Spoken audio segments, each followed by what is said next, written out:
أعوذ بالله من الشيطان الرجيم بسم الله الرحمن الرحيم الحمد لله رب العالمين والصلاة والسلام على سيد الأنبياء والمرسلين وعلى آله وأصحابه أجمعين. السلام عليكم ورحمة الله وبركاته.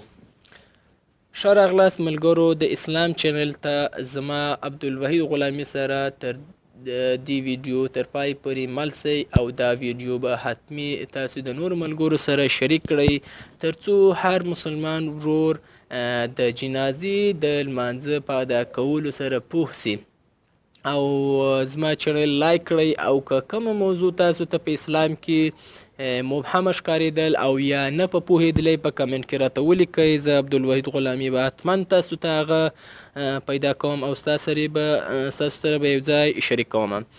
ښه ملګرو، نن به تاسو ته د جنازې د لمانځه ادا کولو طریقه وښایم، نو هیله ده چې د ویډیو تر پای پورې زما سره مل سئ.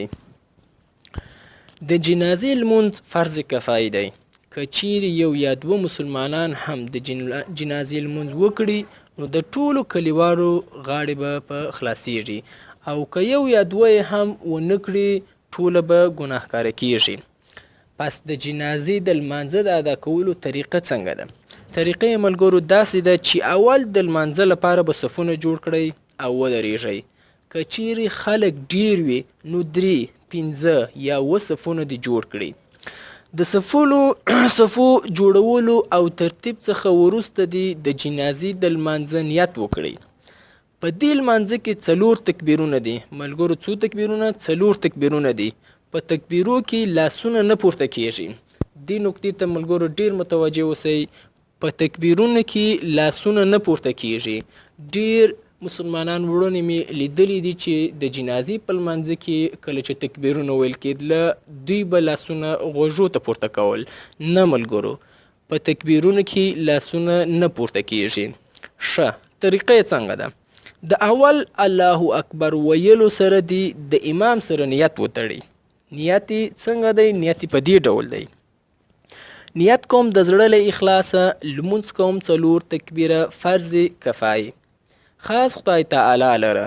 دعا کوم دی حاضر مړي لره. درود وایم پر رسول الله. اقتدا مې ده په دی حاضر امام پسې. مخ مې دی پر لوري د کعبې شریفي. الله اکبر. تر دې وروسته دی سبحانک اللهم ووایي تر پایه پورې، او بیا دې څه کړي؟ بیا دې دوهم الله اکبر ووایي د امام سره. دوهم الله اکبر به د امام سره دی کرار وایي. تر دوهم الله اکبر وروسته دی د لمانځه دواړه درودونه شریف یعنی اللهم صلی او اللهم بارک وایي. بیا دی د دریم الله اکبر وروسته چې شي وایي د جنازې د لمانځه دعا وایي یا د جنازې دعا وایي. د جنازې دعا ملګرو د لوی نارینه او ښځینه لپاره سیوا دعا ده، او د کوچني نابالغه هلک د جنازې دعا سیوا دعا ده، او د کوچني نابالغ نجلۍ دعا سیوا دعا ده. پس لومړی د لوی نارینه او ښځې لپاره دعا په جنازې په لمانځه کې څنګه ویل کیږي: اللهم اغفر لحينا وميتنا وشاهدنا وغائبنا وصغيرنا وكبيرنا وذكرنا وانسانا اللهم من احيي منا فاحينه على الاسلام ومن توفيته منا فتوفه على الايمان. دا د لوی نارینه او ښځینه چې بالغ اوسي دا د هغوی دعا ده. د دې دعا تر ختمېدلو وروسته د امام سره 4 تکبیر ووایي او سلام دی وګرځي. او که چیرې د چا دعا نه وي په یاد یعنی دعا یې نه وي زده، د دې دعا پر ځای د لمانځه دعا یعنی څه شي؟ یعنی اللهم ربنا ودې وایي.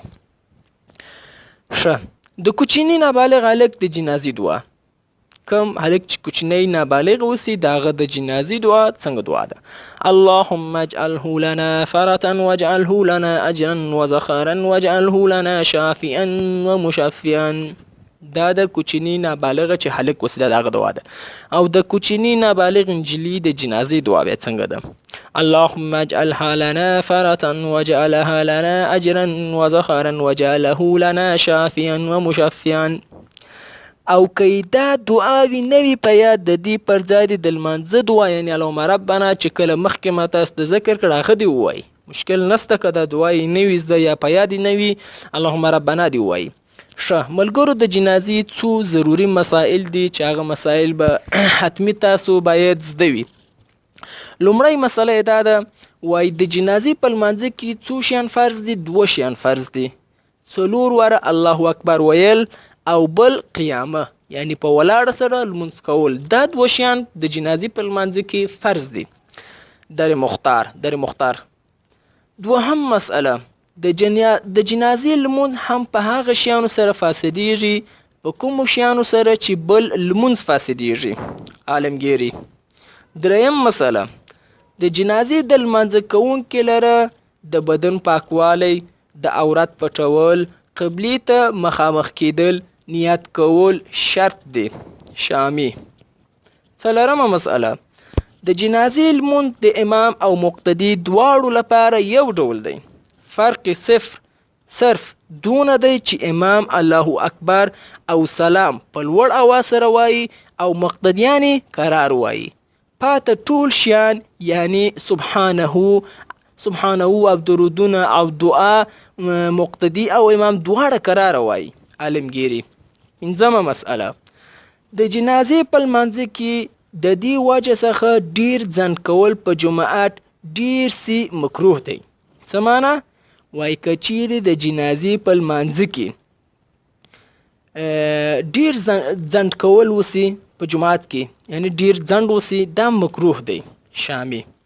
او ملګرو دا د جنازې د لمانځه ادا کولو طریقه او څو ضروري مسئلې په دې هیله چې دا ویډیو به د نور ملګرو سره حتمي شریک کړئ ترڅو هر مسلمان ورور به په دې پوه سي. او زه به انشاءالله نور تاسو ته ډیر ښه ویډیوګانې د اسلام په اړه کم لمونځونه چې دي هغه به تاسو ته ډیر ژر آماده کړم. السلام علیکم ورحمة